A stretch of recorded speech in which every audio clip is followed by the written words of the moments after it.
The story continues. Welcome, gathered friends, to episode 2 of the Mario Nth-Tendo series. You're going to be confused as heck if you don't watch the first episode. But as a quick refresher, I've started telling a story in my version of the Nintendo universe, with help from some of my friends. Last week, I covered Mario and Luigi, the heroes. This week, we reveal the main villain and his rascally son, and also the beautiful princess whose capturing sets the story in motion. In short, these are the other main characters, so they're pretty darn important. The king and queen of the Mushroom Kingdom, Peach's parents, died 7 years ago during a mysterious coup across the water. Peach, then only 14, was left in charge of a country with very little idea of how to lead. Committing herself to learning everything she could in as short a time as possible, Peach became a beloved ruler of the Toads. Schooled by the royal advisor, Toadsworth, Peach was not only a pretty face, but an arbiter of justice and a cunning ruler. The only thing she could not figure out was baking, but she's still trying. With the emergence of monsters attacking the land, Peach did her best to keep the peace. But on the eve of her coronation on her 21st birthday, Bowser attacked and kidnapped Peach for reasons unclear. As brilliant as she is, she's no physical match for her captor or his Koopa underlings. And so she sits, waiting to see if any of her drive to succeed rubs off on her subjects. Princess Peach is obviously a key character in the Mario universe, being the reason most of the stories happen, but she's kind of a blank slate. Giving her personality was the key objective with this new version, hence the determination to know everything she can about leading. I am also not well versed at all in drawing dresses, but due to a similar personality, Belle and her dress seemed like good inspirations. And she has a cupcake that probably tastes terrible. Bowser is the king of the Koopas, a formerly peaceful turtle-like race living on the edge of the Mushroom Kingdom. But something changed recently.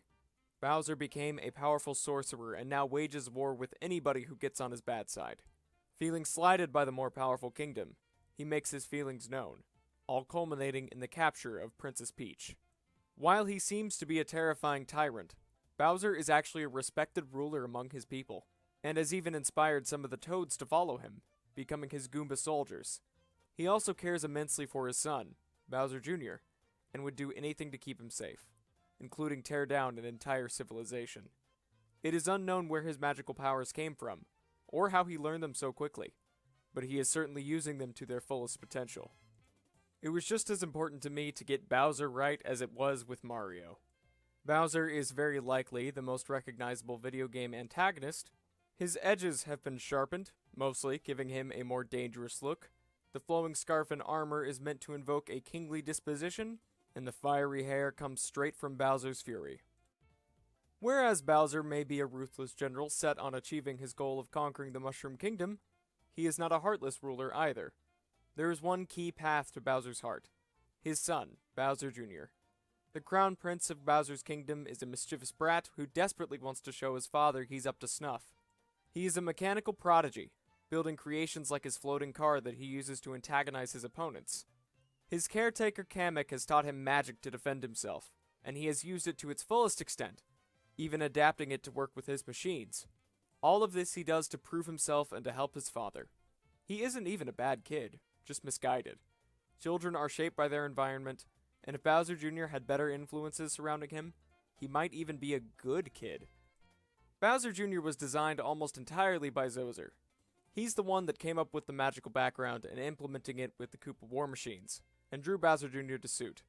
I just drew the LEGO version and added some minor changes here and there. Give him all the credit. His clown car was so fun to draw, and there's a hint on the design as to where its origins may have come from. Bowser Jr. has turned into the linchpin of the current story, and he might even be the catalyst for the entire thing. The stakes are set. Bowser has stolen the princess, leaving the Mushroom Kingdom in disarray. Bowser Jr. has become a fearsome lieutenant, and won't let up easily. The Mario Bros, wherever they may be, will certainly have a tough time saving Peach, before it's too late. What do you think? This story only continues to grow, and I couldn't be happier. Now that the key players are out of the way, I can start to expand into the supporting cast, which may even be more interesting. This week, contributors have added Piranha Plants, Toads, Yoshis, and there'll be more to come. If you'd like to contribute as well, join my Discord, and we'll make sure you get the chance. The next video in this series will be about Bowser's army, so stay tuned for that whenever that happens. Now if you'll excuse me, I've got a vacation to get to. Until next time, later.